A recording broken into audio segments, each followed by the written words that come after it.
Olá, boa noite. Uberlândia recebe evento internacional que leva bate-papo sobre ciência a bares da cidade. Palestra gratuita sobre neurolinguística é oferecida para jovens. Pesquisa revela o perfil dos estudantes universitários brasileiros. No estúdio, analistas avaliam os dados no cenário nacional e local. O Jornal da UFO começa agora.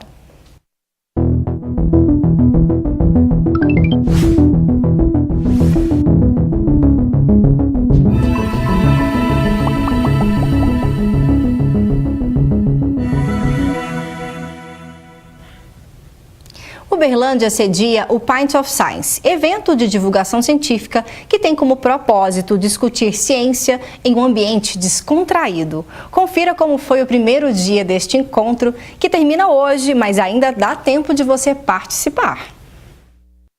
Ciência é coisa séria, mas o evento mostrou que é possível pensar no assunto de um jeito descontraído. O primeiro dia do Pint of Science levou pesquisadores para compartilharem pesquisas e curiosidades sobre vários temas. O objetivo de todas as edições, claro, é fazer uma aproximação entre os cientistas e a comunidade.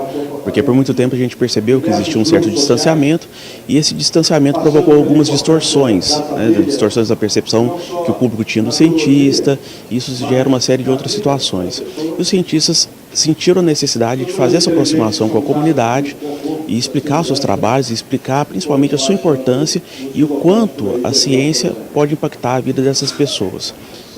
Por que nos bares? Bom, a ideia dos bares é uma ideia dos idealizadores da Inglaterra, que tentaram levar os seus conhecimentos até o público, com uma linguagem muito clara, uma linguagem um pouco mais simples, que é aqueles termos técnicos mais difíceis, e num espaço que fosse inusitado, um espaço mais descontraído possível. E nada melhor que um bar para isso. E teve gente que levou a família toda. O que me interessou foram vários assuntos, diversos entre si, de áreas diferentes, e a possibilidade de encontrar as pessoas que trabalham na mesma instituição, mas que durante a semana a gente não tem essa oportunidade, porque está todo mundo na sua atividade, Eu achei interessante, fazia muito tempo que eu não convivia nesse ambiente universitário. Eu trabalho no dia a dia numa empresa corporativa, Então foi muito interessante aí a convivência com os estudantes e também com os professores, E com quem apresentou aqui as palestras. Esta é a segunda edição do Pint of Science em Uberlândia. O evento acontece em 2 pontos da cidade simultaneamente e em outras cidades do Brasil. Ao todo são 18 apresentações programadas das mais diversas áreas. O coordenador-geral do evento reforça a necessidade da realização desse tipo de iniciativa no Brasil. E o Pint do Brasil ganha uma característica muito especial, porque não que não exista nos outros países esse abismo, mas aqui a gente percebe que é um abismo um pouco maior. E existe uma necessidade muito maior dessa aproximação entre os cientistas e a comunidade. Até por uma questão de respeito aos cientistas e principalmente uma questão de esclarecimento dessa população acerca das pesquisas que têm sido feitas até hoje e que impactam a vida delas de alguma maneira. Amanhã acontece mais uma edição do Conexão Jovem, projeto realizado pela Secretaria Municipal de Desenvolvimento Social. Protagonismo e alta performance é o tema do evento, que começa às 8 horas e será ministrado pela pedagoga coaching Débora Luzia. O Conexão Jovem tem entrada gratuita e é com foco no público de 16 a 24 anos. O espaço fica na Avenida Europa, número 175, bairro Tibere. As palestras são sempre acompanhadas com apresentações artísticas. Agora, falando sobre política nacional. O presidente Jair Bolsonaro afirmou que não há briga entre os poderes por causa da reforma da Previdência, mas afirmou que se os parlamentares tiverem uma proposta alternativa, devem aprová-la. Depois, reacendeu uma velha discussão, dizendo que o grande problema do país é a classe política. Veja. O presidente foi premiado na sede da Firjan, a Federação das Indústrias do Rio de Janeiro. No discurso, falou sobre a possibilidade de parlamentares apresentarem um texto alternativo à reforma da Previdência. E se o Câmara e o Senado têm propostas melhores do que a nossa, que coloquem em votação. Não há briga entre poderes. O que há é uma grande fofoca, que parece que, lamentavelmente, uma parte considerável da nossa mídia se preocupa muito mais com isso do que com a realidade, com o futuro do Brasil, que nos inviabiliza, por vezes, atrasam. O ministro-chefe da Casa Civil negou que o Palácio do Planalto negocie um texto alternativo. Não vai ter texto alternativo, não. É o texto do governo, sob análise do parlamento, tá? Independente de dificuldade do governo Bolsonaro, qualquer governo precisa sentar e negociar. Nós vamos nos posicionar oportunamente quando da apresentação do relatório do deputado Samuel Moreira.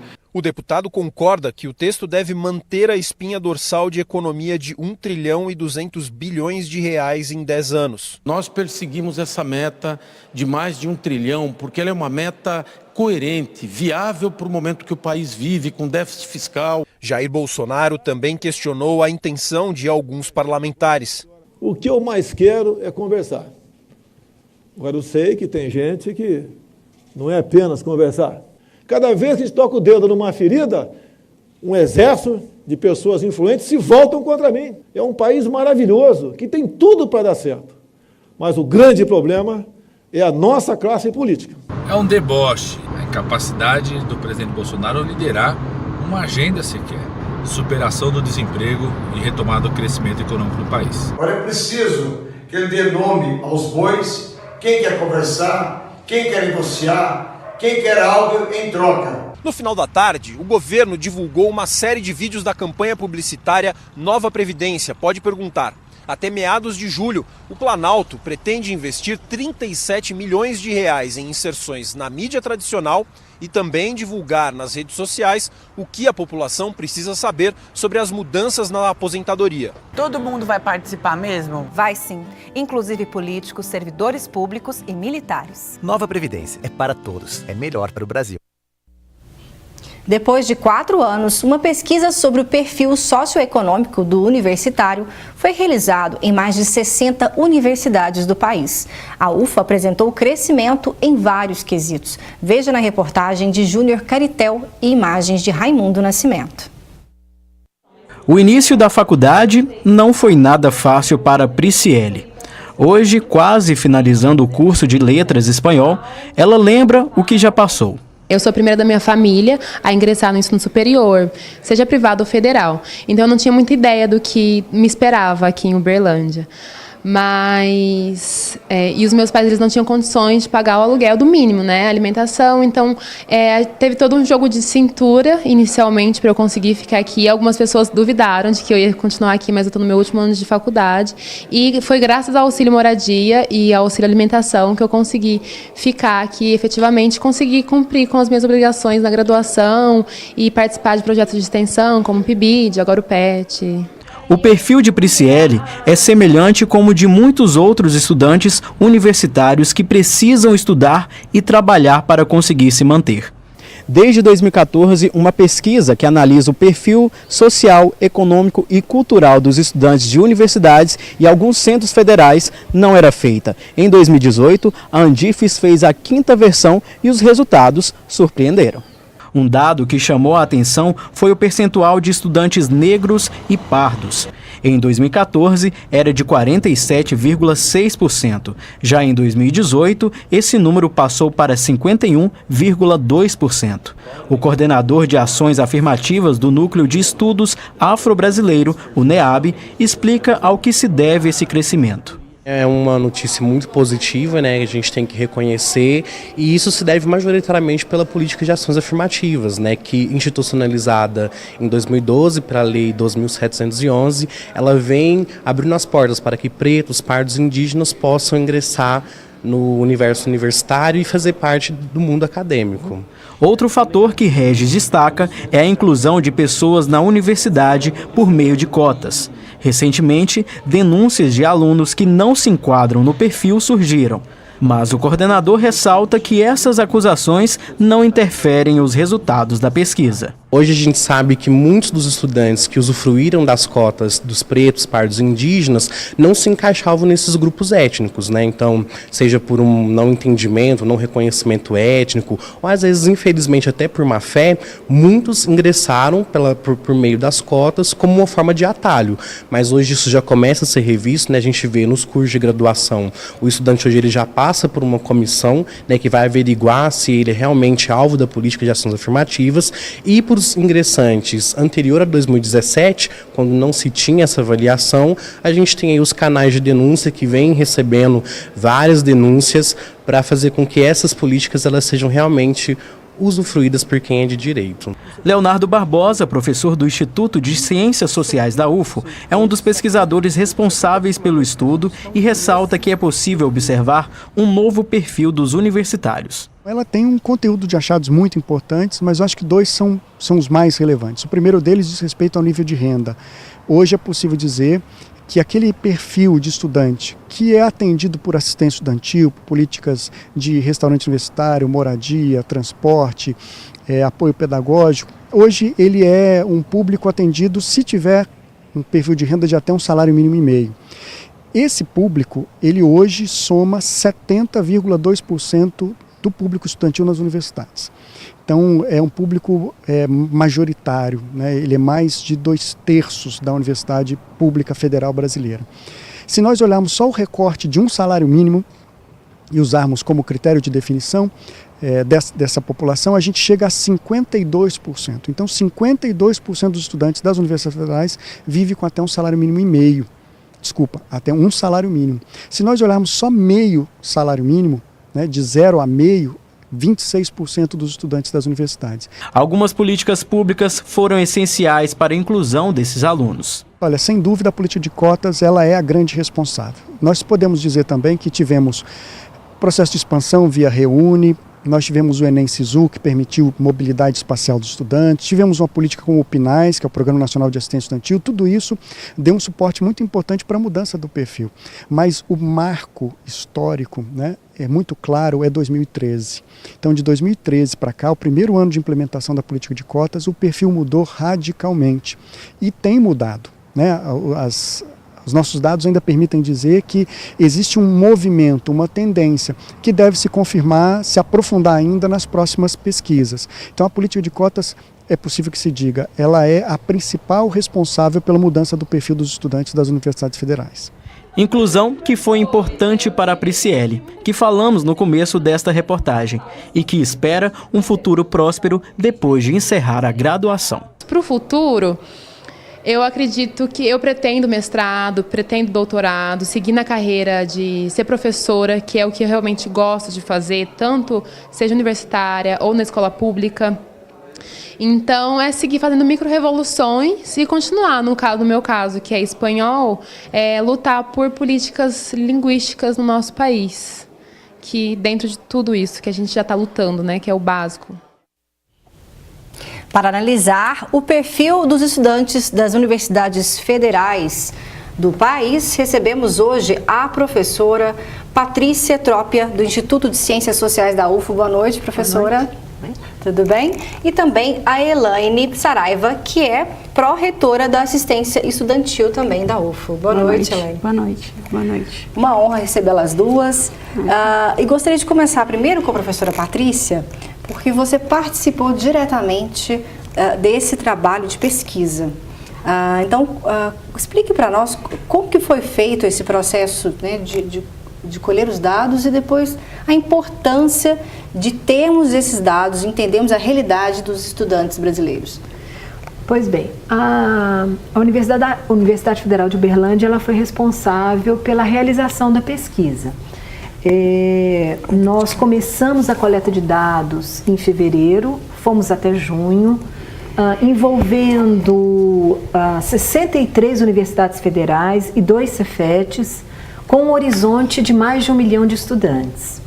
Todas as universidades enviavam os dados prévios dos estudantes.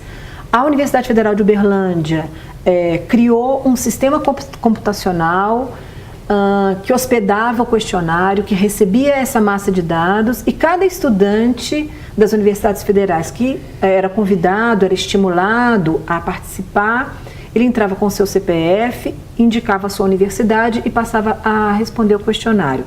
Isso só foi possível com o envolvimento muito consciente, muito consequente da Andifes, da nossa universidade, de todas as pró-reitorias, de servidores e de uma massa de 424.128 estudantes que responderam a essa importante pesquisa.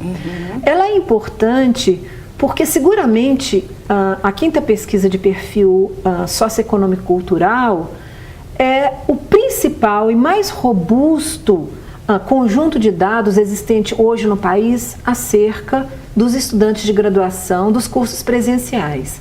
O MEC, o INEP tem uma massa de dados dos universitários, mas certamente a nossa pesquisa ela é muito mais abrangente, porque ela capta o perfil socioeconômico, ela capta a trajetória do estudante até ele entrar na universidade, como é que ele passa pela universidade usando os equipamentos, os desafios, as dificuldades. Isso permite que os gestores, os reitores, as pró-reitorias, os coordenadores de curso e, quiçá, os próprios professores e estudantes, conheçam qual que é o seu público, porque, afinal de contas, para quem que nós trabalhamos, Permite também que políticas específicas das universidades possam ser avaliadas. Esse é um instrumento que pode produzir indicadores para avaliação das políticas públicas. É um instrumento também que mostra quem é o nosso estudante em termos de renda, em termos de cor e raça, em termos de faixa etária, em termos de mobilidade, onde eles nasceram. Quer dizer, um conjunto de dados que mostra concretamente qual é esse perfil dos estudantes das universidades federais. Perfeito. E a última pesquisa, Eliane, podemos afirmar então que a universidade ela está mais democrática e mais acessível, de modo geral, em todo o país? Com certeza. Eu acho que um fator importante da 5ª pesquisa é a gente entender que ela foi censitária. Ela não faz parte só de uma pesquisa de amostragem, amostral. Então, ela mostra toda a abrangência nacional hoje dos nossos estudantes dentro das universidades federais. E vem mostrando as transformações que a universidade vem passando, sendo mais democráticas, mais inclusivas, com a cara mais do nosso país. E com isso mostrando as eficiências das nossas políticas públicas, tanto de inclusão como de ações afirmativas. E a UFO, como que ela se enquadra nesse cenário? Ela está próxima dos dados do Brasil, no recorte nacional, está mais próximo dos números? Sim, aliás, a Universidade Federal de Uberlândia é bem próxima, nos índices que foram captados. Então, um índice que hoje nós temos como talvez o mais simbólico que nós temos na pesquisa, que é o de renda, que o nacional nós estamos em torno de 70,2%, aqui na UFO nós estamos em 66,6%. Isso significa desmistificar ou desconstruir essa teoria de que a universidade pública ela é um recinto de pessoas com classes econômicas mais altas, ou de uma elite intelectual, ou de qualquer outra denominação que se dê para essa tipologia. Mostra que nós somos uma universidade que ela abrange todas as categorias socioeconômicas, mas principalmente aí quase 2/3 de classes econômicas C, D e E. Perfeito. Voltamos a falar mais sobre esse assunto daqui a pouquinho. Saiba como fica o tempo em Uberlândia nesta quarta-feira.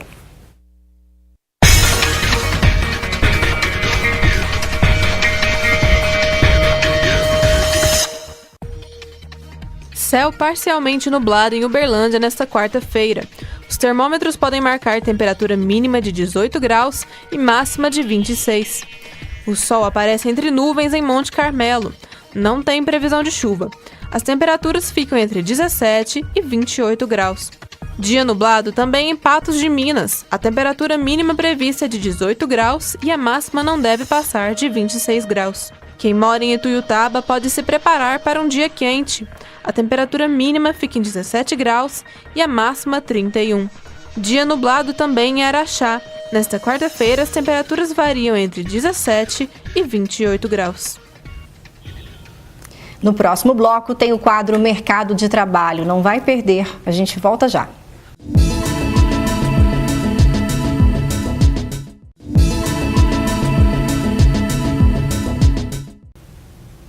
Estamos de volta. E se você busca oportunidade de emprego em Uberlândia ou Patos de Minas, confira algumas das vagas em destaque no quadro Mercado de Trabalho.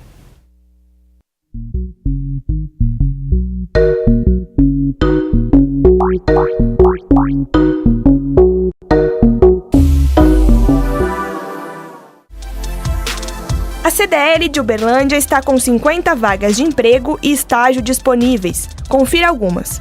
2 vagas para auxiliar de produção. A escolaridade mínima exigida é ensino médio completo. Também é preciso ter experiência de 6 meses em linha de produção alimentícia e com trabalho de máquinas de envase, além de informática básica.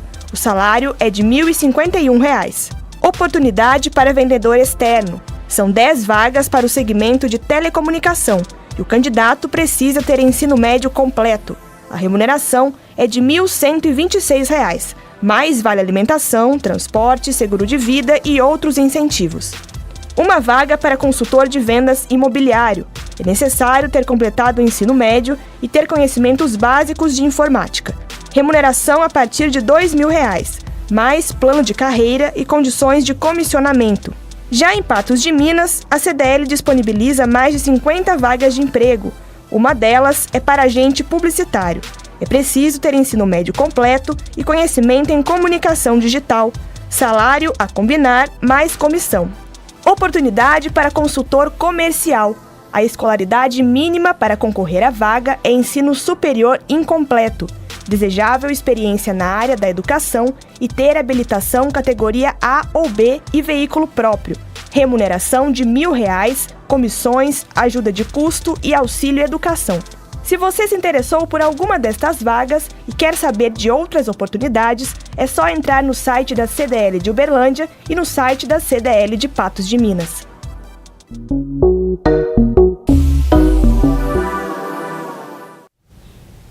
Voltamos a falar sobre o perfil dos graduandos das universidades federais. No aspecto econômico, mais de 70% dos universitários brasileiros têm renda per capita de até um salário mínimo e meio, o que quebra alguns paradigmas, como o pensamento de que as universidades públicas são espaços elitizados. Veja alguns exemplos desse recorte social na reportagem de Ana Luísa Costa e imagens de Lucas Guerreiro.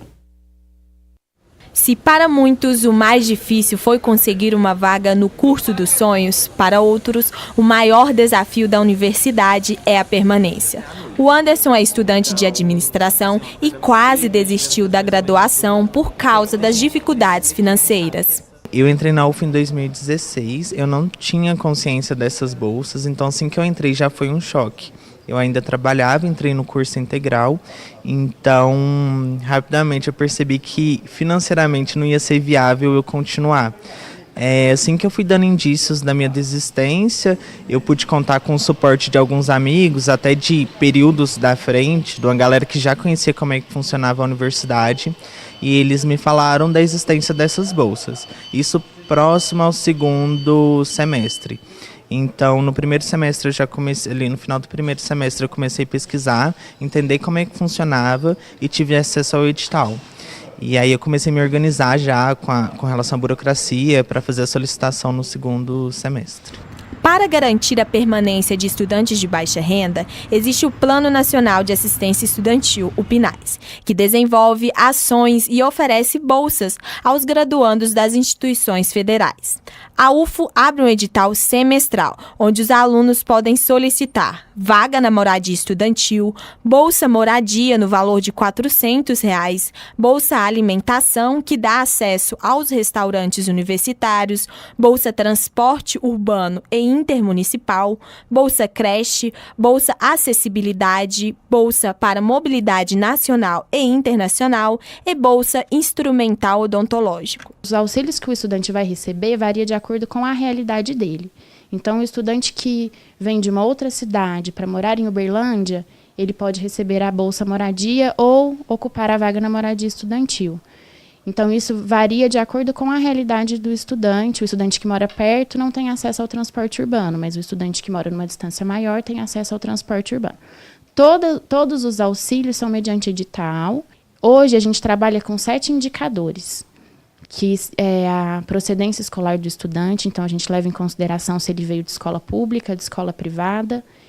Nenhum desses indicadores é excludente. Eles somam dentro da análise socioeconômica. Genivan está no 5º período de jornalismo e conta que se inscreveu no edital para concorrer às bolsas de auxílio logo no início da graduação. Ele veio de Ituiutaba para Uberlândia e precisa das bolsas de moradia e de alimentação para se manter. E minha mãe estava me ajudando, só que aquela coisa, né? Se não tivesse a bolsa, eu não sei se eu conseguiria me manter durante tanto tempo. Assim como ele, até abril deste ano, 3.088 graduandos da UFO receberam algum auxílio direto, que são fundamentais para a permanência na universidade. Sem essas bolsas seria impossível eu continuar aqui. Então eu acho que é uma ação muito importante e é uma ação que garante que muitas pessoas que não teriam acesso à universidade possam permanecer e até pensar em adentrar na universidade. E é super importante, né? A moradia que ajuda, né, a pagar o aluguel e a alimentação, que tem o almoço e janta aqui no RU, e sem isso, né, eu não ia ter dinheiro para manter aqui minha vida universitária aqui em Uberlândia. Bom, Elaine, explica para a gente qual que é, então, dentro desse contexto, dessa realidade socioeconômica dos estudantes, o papel da assistência estudantil. Sim, hoje a assistência estudantil ela tem o papel de garantir a permanência, né? E principalmente a gente garantir a possibilidade de formação dos nossos estudantes. A gente vem ao longo dos anos com um recurso cada vez mais limitado. Então, nós tivemos uma queda significativa entre os anos 2016, 2017 e 2018. Agora, 2019, muitas incertezas. E desde então, nós viemos numa crescente demanda, porque as cotas sociais, elas vêm atendendo e vêm dando resultado significativo, como a própria pesquisa, a 5ª pesquisa vem apontando. Mas, ao mesmo tempo, os recursos destinados à permanência, eles não estão vindo na mesma proporção. Então, aí nós temos um lapso, um déficit significativo. A pesquisa, a 5ª pesquisa, ela demonstrou isso de forma muito clara. Então, se nós temos um perfil de 70,2 nacional, UFO, 66,6, como eu falei, que estão dentro do perfil socioeconômico, que dentro do próprio decreto do Plano Nacional de Assistência Estudantil, hoje nós temos uma média de 30% apenas dos estudantes dentro dessa faixa que tem algum benefício direto ou indireto da assistência estudantil. Então, realmente mostra que ainda temos um grande caminho aí a ser buscado e pleiteado junto ao governo federal. Com certeza. E, professora Patrícia, os números também mostraram muitos estudantes que se autodeclararam pretos e pardos, né? Aumentou. Como que você vê essas ações de políticas afirmativas? Bem, a pesquisa, ela, pela primeira vez, ela revela que a maioria dos estudantes das universidades federais é negra, ou seja, pretos e pardos. Com certeza, essa mudança no perfil se deve à política de cotas, né? A política de cotas é que eleva, que traz para a universidade um pouco aquilo que o Brasil é, né? A nossa pesquisa está mostrando que a universidade hoje ela é muito mais próxima do perfil sociodemográfico, ou seja, porque o percentual de negros, pretos e pardos é de 51,2%, mas cresceu, duplicou, por exemplo, o número de estudantes indígenas aldeados, duplicou o número, né, os números absolutos de pretos quilombola. Então, além de tudo, né, a política de cotas ela é interessante porque, se é verdade que os estudantes estão tendo acesso, também a pesquisa evidencia que os cotistas, comparando cotistas e não cotistas, eles têm uma forma de se relacionar com a universidade, uma forma de se apropriar dos equipamentos da universidade bastante interessante. Por exemplo, Os cotistas têm utilizado mais espaço das bibliotecas do que os estudantes não cotistas. Os cotistas, eles pensam menos em trocar de curso, eles pensam menos em fazer trancamentos. Então, me parece que não só do ponto de vista da democratização, quer dizer, a universidade ser mais próxima, ainda que existam desigualdades, né, mas também a oportunidade que os cotistas, e dentre os cotistas, os estudantes, né, que entram pela cota de PPI, né, vêm usufruindo nas universidades públicas. Então, a universidade ela é mais diversa, né, ela é mais heterogênea, ela incorpora estudantes de todos os grupos sociais, né?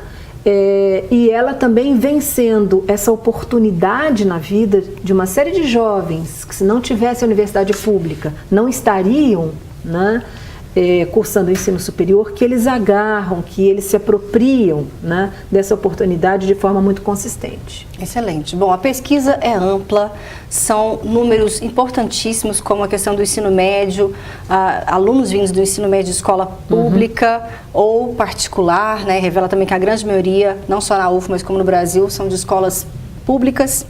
Bom, mas para você conferir todas essas informações, acesse o site do Comunica UF, está lá disponível a pesquisa completa, porque é comunica.ufo.br, está lá fácil de achar na página principal, porque infelizmente o nosso jornal está chegando ao fim e eu vou ter que me despedir da professora Patrícia Troppi, que é do Instituto de Ciências Sociais da UFO. Muito obrigada por todos os esclarecimentos aqui hoje, imagina, pelas suas análises, e também da Elaine Saraiva, que é a pró-reitora da assistência estudantil aqui da UFO. Muito obrigada, Elaine. Muito obrigada. Boa noite. Boa noite. O Jornal da UFO desta terça-feira fica por aqui. Tenha uma excelente noite. Obrigada pela sua companhia e audiência. Tchau. Até amanhã.